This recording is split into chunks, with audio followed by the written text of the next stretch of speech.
The air conditioner hums a low, steady prayer against the heat pressing on the glass. My fingers trace the condensation on the cold surface. Outside, the city lights are starting to blur, smudging into streaks of red and gold as the sky drains of color. Inside, the silence is heavier than the heat. It settles in the corners, pools around the furniture, a silent third occupant in this room. My heart is a hummingbird trapped in my ribs, its wings beating a frantic, impossible rhythm. It's stupid, I know. This isn't the first time I've waited for something big. Not the first time the world has felt like it's holding its breath. But this time, the breath feels held for me. For what I did. Or maybe for what he's about to discover I did. He's in the other room, his silence a different kind of heavy. A thick, suffocating blanket woven with years of expectation and command. He always expected me to be silent, to be still, to be quiet. The room is cool, artificially so. A stark contrast to the fire flickering somewhere deep inside me. It's not a burning fire, not anymore. It's a cold, steady flame. A pilot light that refuses to be extinguished. It started as a spark, born of frustration and a slow, creeping dread. It grew into a flicker of defiance. Now it's just there.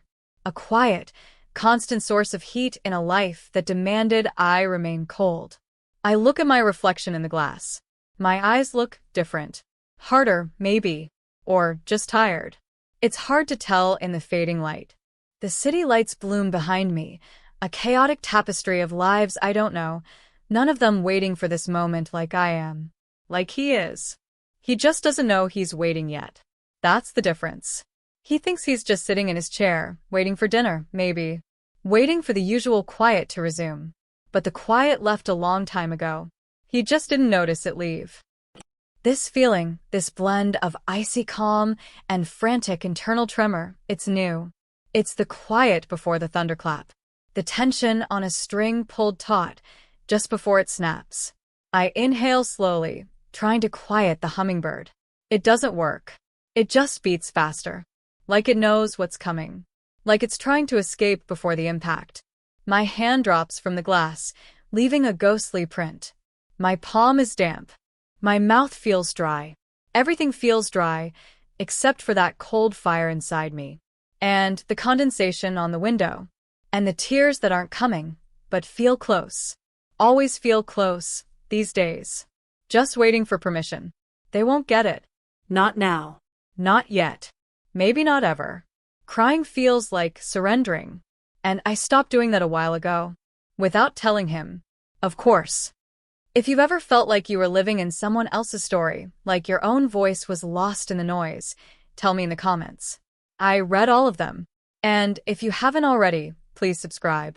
It helps me more than you know to share these moments with you. My life before, it was beige. That's the only word for it. A muted, soft focus, sort of existence. Comfortable, yes. Secure, sure. But beige. I was Mrs. Thomas Ashton. His wife.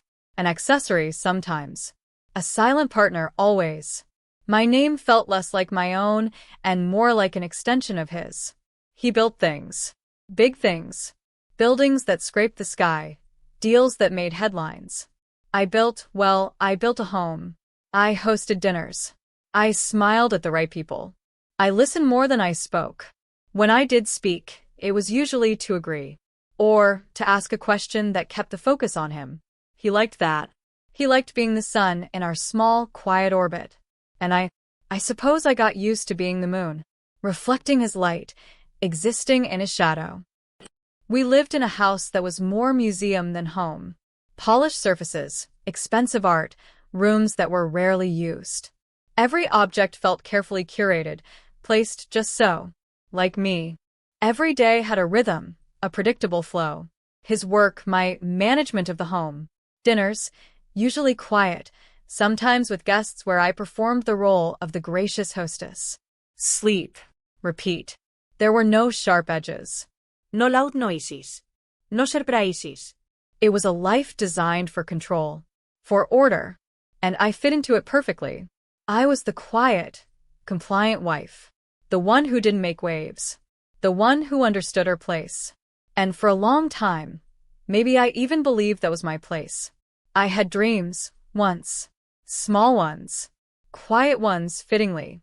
Things I wanted to learn, places I wanted to see, maybe even something I wanted to create. But they felt silly. Insignificant next to his towering ambitions. They faded, like old photographs left in the sun, replaced by the more pressing, more tangible reality of managing his life, making sure his world ran smoothly. My desires became secondary, then tertiary, then they just disappeared. Or I thought they did. Maybe they just went into hibernation, waiting for a different season, a different climate, a different me. He was charismatic in his world, confident, decisive. He made things happen. And I admired that once. I married him because he felt solid, like a rock in a shifting sea. He promised stability. He promised to take care of me. And he did. In his way. He provided everything material. A beautiful cage, gilded and comfortable. I just hadn't realized it was a cage until much later. I just thought it was life. Marriage. The way things were supposed to be. Quiet. Orderly. Controlled. By him. Always by him. The disruption arrived not with a bang, but a tremor. A low, unsettling vibration that started far away and slowly, relentlessly, made its way towards our perfectly ordered life. It started with whispers. Subtle shifts in the air when he walked into a room. Longer hours at the office. A tightness around his eyes that wasn't just stress. Then came the phone calls. Late at night. Urgent, hushed. He'd disappear into his study, the door closing with a soft click that sounded louder than a slam. I'd sit in the living room, surrounded by expensive silence, and feel a chill that had nothing to do with the air conditioning. He became jumpy, irritable. The controlled facade started to crack. Small things set him off. A misplaced key, a question about his day. His voice, usually smooth and confident, took on a brittle edge. The quiet dinners became even quieter. He was present, but distant. His mind was elsewhere, wrestling with something he wasn't sharing. And I, the quiet wife, the silent partner, wasn't supposed to ask. My role was to maintain the illusion of normalcy. To be the calm center while his world, unbeknownst to me, began to tilt. Then came the day the tremor hit our house directly. It was a Tuesday. I remember because I was planning the menu for a dinner party. A crucial one, he'd said. For investors. The phone rang. It wasn't a late-night call. It was mid-morning. He took it in his study as usual. But this time, the call lasted longer. And when he came out, his face was ashen. The control was gone. His eyes were wide, a wild, panicked look I'd never seen before. He ran a hand through his hair, something he never did. He paced, back and forth, like a caged animal. He didn't look at me at first. He just muttered to himself, fragments I couldn't piece together. How could they? It's impossible. They have no proof. Then he stopped pacing and his eyes landed on me. And for the first time, I felt not like his wife, but like an obstacle, a potential liability. His gaze was sharp, assessing, and utterly devoid of warmth. He walked towards me, and I instinctively took a step back. He stopped inches away, towering over me, and his voice was low, urgent, a rasp I barely recognized.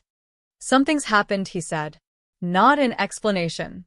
A statement of fact, delivered with a chilling lack of detail. My heart started the hummingbird flutter that would become a constant companion. What is it, Thomas? I asked, my voice small. He didn't answer the question. He just grabbed my arm, his grip tight, almost bruising. His eyes bored into mine, intense, demanding. And he said it. The words that would echo in my head for months, that would become the cornerstone of my new reality. The command that defined my existence in his eyes. Stay quiet, he said. His voice was rough, a low growl. Whatever happens, whatever you hear, whatever anyone asks, you stay quiet. You know nothing. You say nothing. He squeezed my arm harder. Understand? Absolutely nothing. Don't talk to anyone. Don't answer questions. Just be quiet. He released my arm as abruptly as he'd grabbed it. He turned away, pulling out his phone, already dialing another number.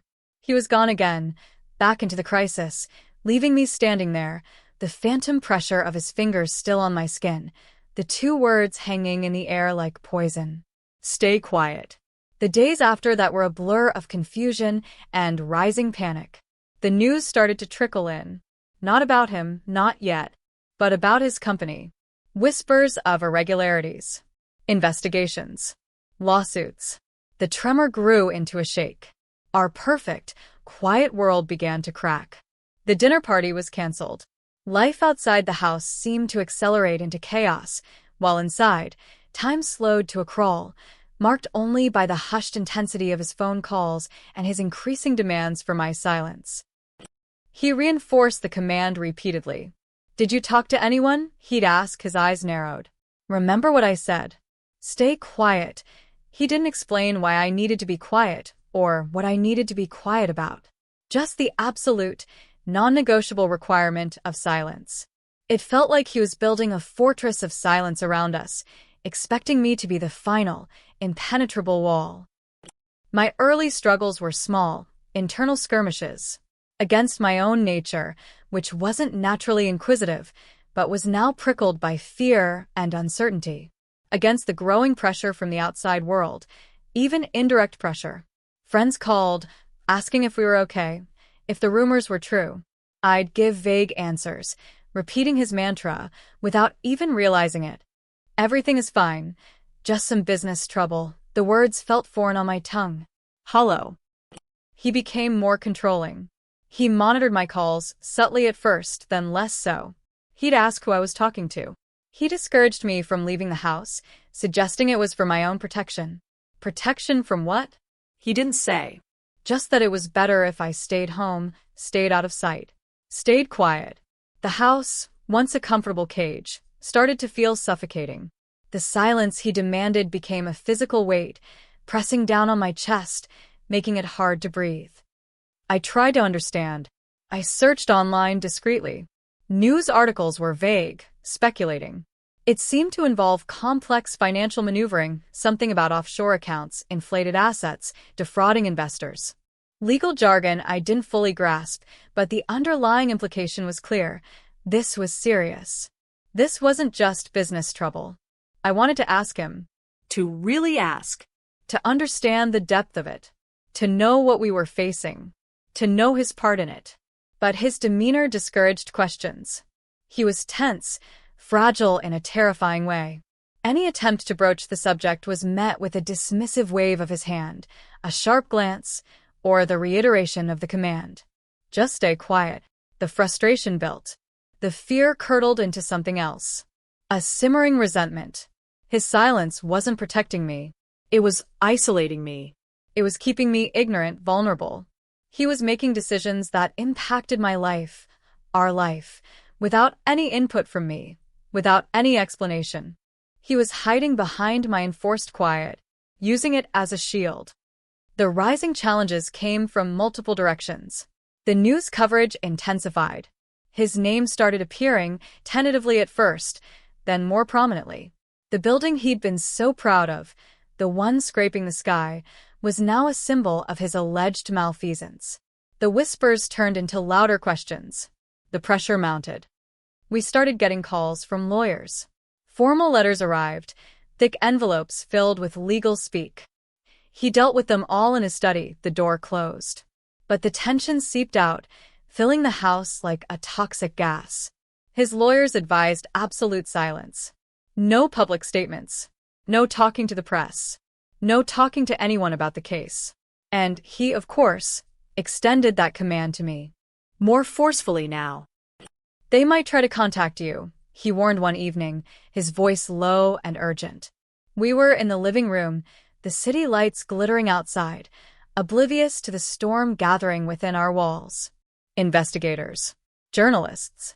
Anyone. Do not talk to them. Do not open the door if they come here. Do not confirm anything, deny anything. Just nothing. Silence is your only protection. Your only job is to be quiet. He made it sound like he was protecting me, like my silence was a strategy for my benefit. But something felt wrong. Deeply wrong.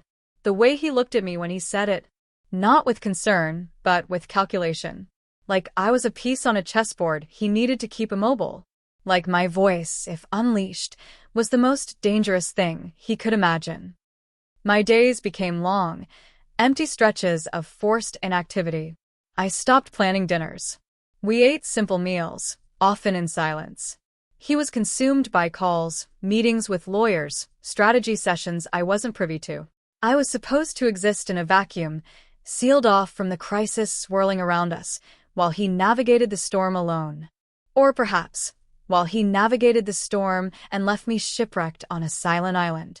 The pressure from outside found ways in. Anonymous letters arrived. Sometimes threats. Sometimes pleas from people who claimed to have lost everything investing with him. These I hid from him. I didn't know why. A nascent instinct for self-preservation? A growing distrust of his version of reality? Reading their words, their desperation, pricked at something within me. It chipped away at the comfortable indifference I'd cultivated over the years.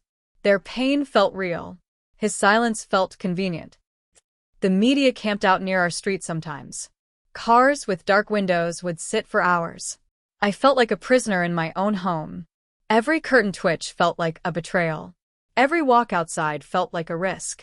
The beige life had been replaced by a life lived in shades of gray and fear. And his constant refrain, "Stay quiet." It wasn't protection. It was control. It was suffocation. It was keeping me blind while he decided my fate along with his. The turning point wasn't a sudden, dramatic event. It was a slow erosion of my compliance, a gradual chipping away at the foundations of my silence. It was the accumulation of unanswered questions, of dismissed fears, of the cold calculation in his eyes. It was realizing that his demand for my silence wasn't about protecting us. It was about protecting him. Protecting his reputation. Protecting his freedom. And my silence was a convenient tool, a shield he could hide behind. The breaking point came quietly, fittingly. I found a document, tucked away in a drawer in his study, accidentally left behind. It wasn't about the business. It was a personal letter. To someone. It was brief, cold, and utterly damning. It wasn't just about financial irregularities. It was about deliberate deception. About knowing people would be harmed and doing it anyway. And there was a line about needing to handle certain loose ends. My blood ran cold. Loose ends. Was I a loose end? Was my potential to speak, to reveal, to simply be a problem, something that needed handling? In that moment, holding the letter, the beige dropped away entirely. The quiet wife dissolved. All that was left was a sharp, clear certainty. He wasn't protecting me. He was trapping me. He was banking on my ingrained obedience, my years of silence, to see him through this. He expected me to be the same quiet, compliant woman who had blurred into the background of his life for so long. But the woman holding that letter wasn't beige anymore. She was seething with a cold, hard anger that felt entirely new. The letter didn't just expose his actions. It exposed his view of me. As someone easily managed, easily silenced. Someone whose feelings, whose future, whose voice didn't matter compared to his own preservation. My heart didn't flutter like a hummingbird anymore. It felt like a stone, heavy and steady in my chest. "Stay quiet," he'd commanded. Those words had been a cage. Now they were a challenge. A gauntlet thrown down. He wanted me to be silent?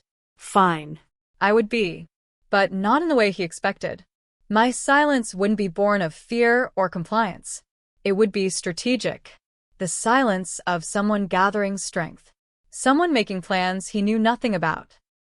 The decision formed in that moment, sharp and clear. I wouldn't stay quiet. Not for him. Not anymore. My silence would become my weapon. I wouldn't talk to him about what I found. I wouldn't confront him. That would be too simple. Too easy for him to control. No. I would use the very thing he wanted to suppress, the truth, and amplify it. I would find my voice. and I would make sure it was heard. Loudly.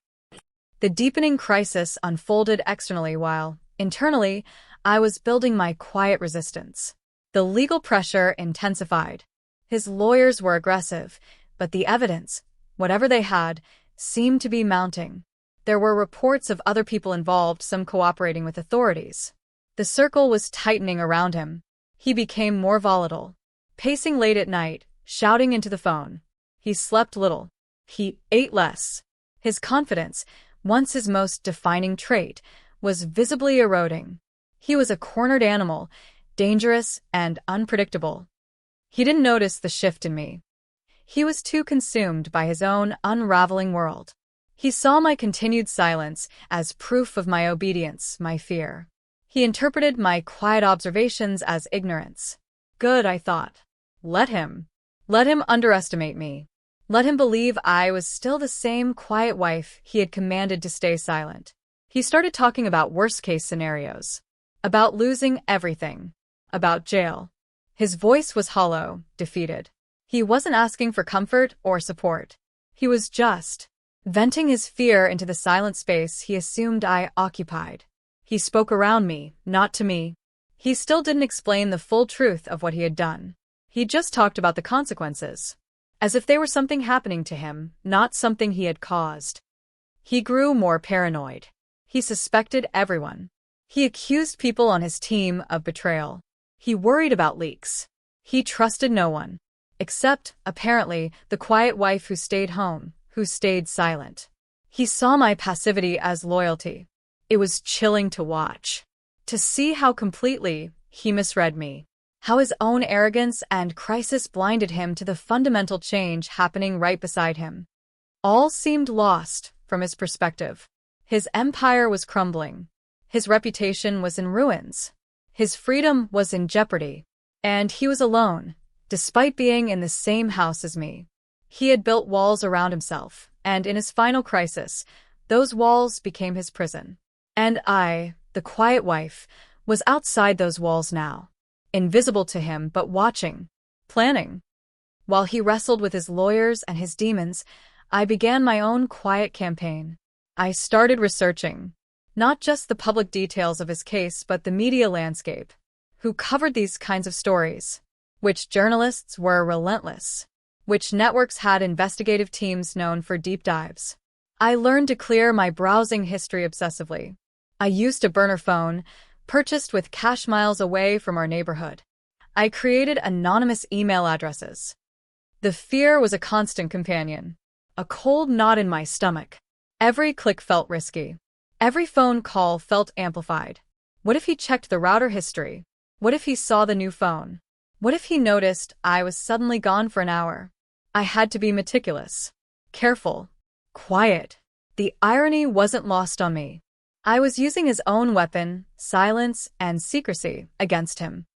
I reached out cautiously at first. To journalists. To producers. Anonymous tips. Testing the waters. Most led nowhere. They get thousands of tips. Why listen to a nameless voice claiming to be connected to a high-profile case? But I was persistent. I compiled information. Dates, names, hints dropped in those late-night phone calls, details from the damning letter I'd found. I structured it, made it credible. It wasn't easy. It was terrifying. Every email sent felt like stepping off a cliff. Then, one contact responded. A producer at a major network known for its investigative journalism. They were interested. Cautiously. They wanted more information. They wanted proof of my identity eventually. This was the biggest risk. Revealing myself. But it was necessary. I took precautions. Met in anonymous locations.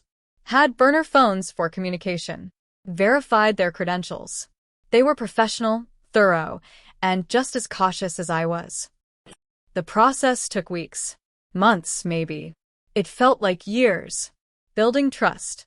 Sharing details. Providing documents I had quietly gathered over time. Bank statements, emails, appointment calendars that hinted at secret meetings. They vetted everything. Hired private investigators to corroborate claims. It was a slow, painstaking process, requiring immense patience and even more secrecy. I lived a double life. By day, the quiet wife, moving through the house like a ghost, avoiding his increasingly erratic moods. By night, the informant, the strategist, working in the shadows, building a case against the man I shared a roof with. It was emotionally exhausting. The guilt was a dull ache, but it was overshadowed by a growing sense of purpose. This wasn't just about revenge. It was about survival. It was about reclaiming my own life, my own voice. It was about ensuring he faced consequences, not just for the financial ruin he'd caused, but for the way he had tried to silence me, to erase me. The network was preparing a major expose. They wanted to air it quickly, before anything could be done to stop it, before he could get wind of my cooperation. The timing became critical. They needed me to be ready. To go on the record, anonymously at first, perhaps fully revealing myself later, depending on legal strategy and my own willingness. It was a massive gamble. If he found out before it aired, before the legal hammer fell, I didn't know what he was capable of. The cornered animal was dangerous. The day they planned to air it felt surreal. The world outside was just going on. People commuting, buying groceries, living their normal lives. And here I was, inside this house, this gilded cage, waiting for the detonation. The network kept me updated. The segment was scheduled for the evening news magazine. A prime slot, maximum impact. He was oblivious. He spent the day on the phone, arguing with his lawyers. He seemed preoccupied, stressed, but not suspicious. He ate dinner in silence, barely looking up from his phone. I watched him, a strange mix of emotions churning within me. Pity? No, not really. A cold, hard detachment, like watching a stranger. The man I married felt like a character in a story I was writing. After dinner, he went into the living room. His routine. He liked to watch the evening news. The irony was so thick, I could almost taste it. He was about to watch his own world implode, delivered courtesy of the major network I had collaborated with. Delivered courtesy of his quiet wife. I stayed in the kitchen, pretending to clean up. My hands were shaking as I loaded the dishwasher. The hummingbird was back, its wings beating a frantic tattoo against my ribs. This was it. The climax. The moment the silence broke. The moment his command shattered. The moment the prey turned the tables. The television was on in the living room, a low murmur. I could hear the anchor's voice, calm and measured. I wiped down the counter, my movements stiff, robotic. Time seemed to stretch and contract simultaneously. Every second felt like an hour. Every breath felt like a monumental effort. Then I heard it. The anchor introduced the segment. The name of his company was mentioned. My body froze. My hand, holding the dish rag, stopped mid-wipe. I could hear the shift in the tone, the serious music swelling slightly. I gripped the counter edge, my knuckles white. I crept to the doorway, peeking around the corner. He was in his usual chair, facing the television. His back was to me. The light from the screen flickered on his face. At first, he just seemed mildly annoyed. More news about his troubles. He'd seen it before. But then, the segment started showing documents. Graphics explaining the complex fraud. Testimonial from former employees. And then, the voiceover mentioned a source close to Mr. Ashton, a source who had provided crucial information, documents, internal correspondence. The source was described as having unique insight into his operations. I watched his back stiffen. His posture changed. The mild annoyance vanished, replaced by a rigid tension. He leaned forward, closer to the screen. His hands gripped the arms of the chair. The narrator continued, detailing the extent of the deception, painting a clear picture of deliberate, calculated fraud. Then, the source's voice was played. It was distorted, disguised. But it was me. My voice. Talking about the atmosphere of fear and secrecy. Talking about the pressure to remain silent. Talking about the documents I had found. He couldn't recognize the voice itself, but the words, the things I was revealing, they were things only someone on the inside would know. Someone very close. Someone he had ordered to stay quiet. I saw him flinch. A small, involuntary movement. He knew. Not who, not for certain, but he knew the source was someone from his inner circle. Someone who had access. Someone he had trusted. The camera showed a graphic of interconnected companies, offshore accounts. Then, an image of our house. Blurred, but unmistakable. The voiceover talked about the personal cost of his actions. The lives affected. The veil of respectability he had maintained. His breathing was shallow, ragged. I could hear it from where I stood. He was like a trapped animal again, but this time, the trap had sprung. He must have been racking his brain. Who could it be? Who had access? Who would betray him like this? He had alienated so many. But who had the means, the knowledge, the motive to work with a major network? The segment continued, piling on the evidence, dismantling his carefully constructed facade piece by piece. The reporter's voice was calm, relentless, exposing the lies, the manipulation, the sheer scale of the fraud. And interwoven with it, the distorted voice of the source. My voice. Speaking the truth he had commanded me to bury. He didn't look towards the kitchen, towards me. His entire focus was on the screen. On the public, irrefutable dismantling of his life. He saw the evidence. He heard the accusations. And he heard the quiet, steady voice of the source, systematically revealing the truth. His truth. My truth. Then the anchor returned, summarizing the segment. Talking about potential legal ramifications. About the ongoing investigations. About the source, who remained anonymous for their safety, but whose testimony was considered credible and significant. He just sat there. His body slumped. The tension drained away, replaced by a shocking stillness. His eyes were wide, staring blankly at the screen, which now showed something else, a different report. He looked blindsided, utterly destroyed. He had been so focused on the external threats, on managing the crisis his way, on controlling my silence. He had never imagined the threat would come from within his own walls. From the person he thought was most compliant, most controlled, most quiet. He had told me to stay quiet. He had believed I was quiet. He had banked his future, his freedom, on my silence. And I hadn't justified him. I had used his own weapon, his own expectation, to deliver the final, devastating blow. I had taken his command and turned it into the instrument of his downfall. My quiet wasn't fear.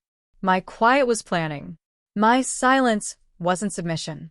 My silence was strategy. He didn't make a sound, just a low, ragged exhale. His face was pasty white. His eyes rolled back slightly. And then, slowly, like a puppet with its strings cut, he crumpled.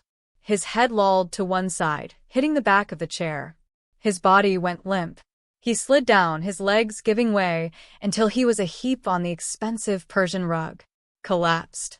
Just like that. The man who commanded silence, silenced by the truth, I finally spoke.